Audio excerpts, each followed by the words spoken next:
বন্ধুরা, আজকে আমরা জানবো নেবুলাইজার ব্যবহারের সহজ নিয়ম। আমরা অনেক সময় বাচ্চাদের ঠান্ডা কাশি লাগে, কিন্তু ডাক্তার নেবুলাইজার অ্যাডভাইস করে, কিন্তু সঠিক নিয়ম না জানার কারণে নেবুলাইজার দেওয়া হয় না। আমরা আজকে জানবো খুব সহজে। আসলে প্রথমে জেনে নেই যে নেবুলাইজার কি। নেবুলাইজার এমন একটি যন্ত্র যা ওষুধকে শুকনো কণায় পরিণত করে শ্বাসের মাধ্যমে ফুসফুসে পৌঁছাতে সাহায্য করে। নেবুলাইজার এমন একটা যন্ত্র যা ওষুধকে শুকনো কণায় পরিণত করে শ্বাসের সাথে ফুসফুসে পৌঁছাতে সহযোগিতা করে। নেবুলাইজারের অংশসমূহ মূলত হচ্ছে 8টা। প্রথমে আমরা জানি কম্প্রেসর মেশিন, যা বাতাসের চাপ তৈরি করে। কম্প্রেসর মেশিন কোনটা? এই যে উপরে এটা হচ্ছে কম্প্রেসর মেশিন, যেটা বাতাসের চাপ তৈরি করে। তারপরে আসি আমরা পাওয়ার সাপ্লাই। এই 2 নম্বর হচ্ছে পাওয়ার সাপ্লাই, মেশিন চালু বন্ধ করার জন্য। এটা হচ্ছে গিরি মূলত পাওয়ার সাপ্লাই। এই যে এখানে পাওয়ার সাপ্লাই থাকে। যদি আমরা প্র্যাকটিক্যালি দেখাই তাহলে এই হচ্ছে পাওয়ার সাপ্লাই। এই যে পাওয়ার সাপ্লাই, এখানে মেশিন অফ অন করার জন্য। 3 নম্বর হচ্ছে এয়ার আউটলেট। এই যে এয়ার আউটলেট, এখান থেকে বাতাস বের হয়, এয়ার আউটলেট। আমরা যদি এখানে দেখি তাহলে এয়ার আউটলেট, এই যে এটা পাশে দেওয়া আছে এয়ার আউটলেট, যেখান থেকে বাতাস বের হয়। 4 নম্বর হচ্ছে এয়ার টিউব। এয়ার টিউব বাতাস মেডিসিন কাপ পর্যন্ত পৌঁছে দেয়, এয়ার টিউব। তো এয়ার টিউব মূলত হচ্ছে কি, বাতাস মেডিসিন কাপ পর্যন্ত পৌঁছে দেয়। যেমন এই হচ্ছে এয়ার টিউব, এখান থেকে বাতাস, এই যে আমার হাতে আছে মেডিসিন কাপ, এই কাপ পর্যন্ত পৌঁছে দেয়। তারপরে 5 নম্বরে আসি আমরা মেডিসিন কাপ। এই যে মেডিসিন কাপ, এখানে নির্ধারিত ওষুধ দেওয়া হয়। মেডিসিন কাপ, এই যে এই কাপটা হচ্ছে মেডিসিন কাপ। যদি আমরা বলি, এই সরাসরি যদি আমরা এভাবে দেখাই, এটা হচ্ছে মেডিসিন কাপ, এখানে ওষুধ দেওয়া হয়। তারপরে আমরা 6 নম্বর আসি বাফল, ইনার পার্ট, বাতাসের প্রবাহ ওষুধকে শুকনো কণায় পরিণত করে, এই অংশটা। 7 নম্বর হচ্ছে কি মাউথ পিস, মুখ দিয়ে ওষুধ গ্রহণের জন্য, এই যে মাউথ পিস। আর একটা 8 নম্বর হচ্ছে কি ফেস মাস্ক। ফেস মাস্ক হচ্ছে নাক মুখ দিয়ে ওষুধ গ্রহণের জন্য, এটা হচ্ছে কি ফেস মাস্ক। এরপরে আসি আমরা কখন ব্যবহার করবেন।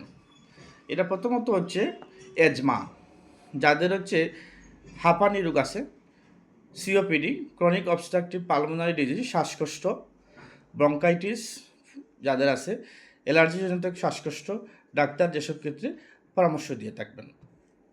এক্ষেত্রে কিছু পরামর্শ মনে রাখবেন, নিজে থেকে কোনো ওষুধ বা ডোজ ব্যবহার করবেন না, চিকিৎসকের পরামর্শ অনুযায়ী ওষুধ ও ডোজ ব্যবহার করবেন। এবার আসি আমরা নেবুলাইজেশন যে দিব কীভাবে ধাপে ধাপে। প্রথমত হচ্ছে আমরা কি করব, 1 নম্বর সাবান দিয়ে হাত ভালো করে ধুতে হবে। দ্বিতীয়ত হচ্ছে চিকিৎসকের নির্ধারিত ওষুধ পরিমাণ মেডিসিন কাপে দিবেন, এই যে মেডিসিন কাপ।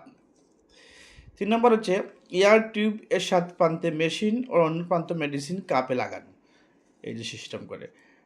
4 নম্বর হচ্ছে কি রোগীর সুবিধা অনুযায়ী মাউথ পিস অথবা মাস্ক লাগানো, এইভাবে।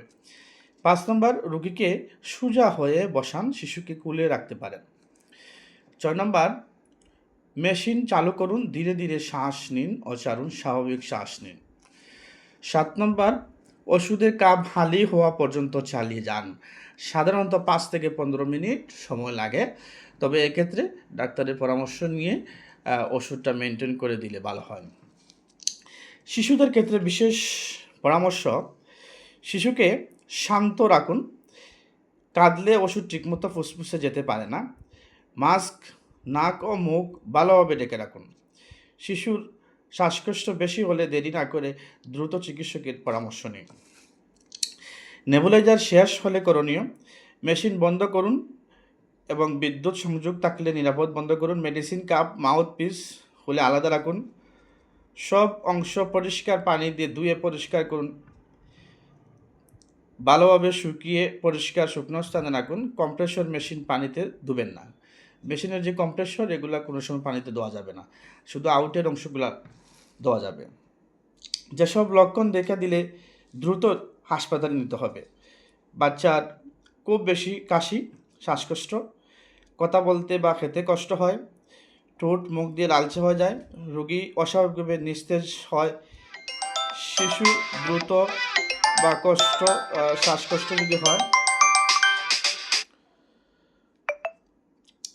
গুরুত্বপূর্ণ সতর্কতা: প্রেসক্রিপশন ছাড়া নেবুলাইজার ওষুধ ব্যবহার করবেন না। চিকিৎসকের নির্দেশনার চেয়ে বেশি সময় বা বেশিবার নেবুলাইজার দেবেন না। একই ওষুধ সবার জন্য উপযুক্ত নয়, এটা মনে রাখতে হবে। যার যার জন্য আলাদা ডোজ, আলাদা মেডিসিন। ব্যবহারের পর পরিষ্কার রাখা খুবই জরুরি। সম্ভব হলে প্রত্যেক রোগীর জন্য আলাদা মাস্ক, মাউথপিস ব্যবহার করা খুবই ভালো। সঠিক নিয়মে নেবুলাইজার দিলে সঠিক নিয়মে নেবুলাইজার ব্যবহার করুন, সুস্থ থাকুন। ওষুধ, নিয়ম ও পরামর্শ সব কিছু মানলে চিকিৎসা হবে আরও কার্যকর, আরামদায়ক। সবাই ভালো থাকুন। আল্লাহ হাফেজ।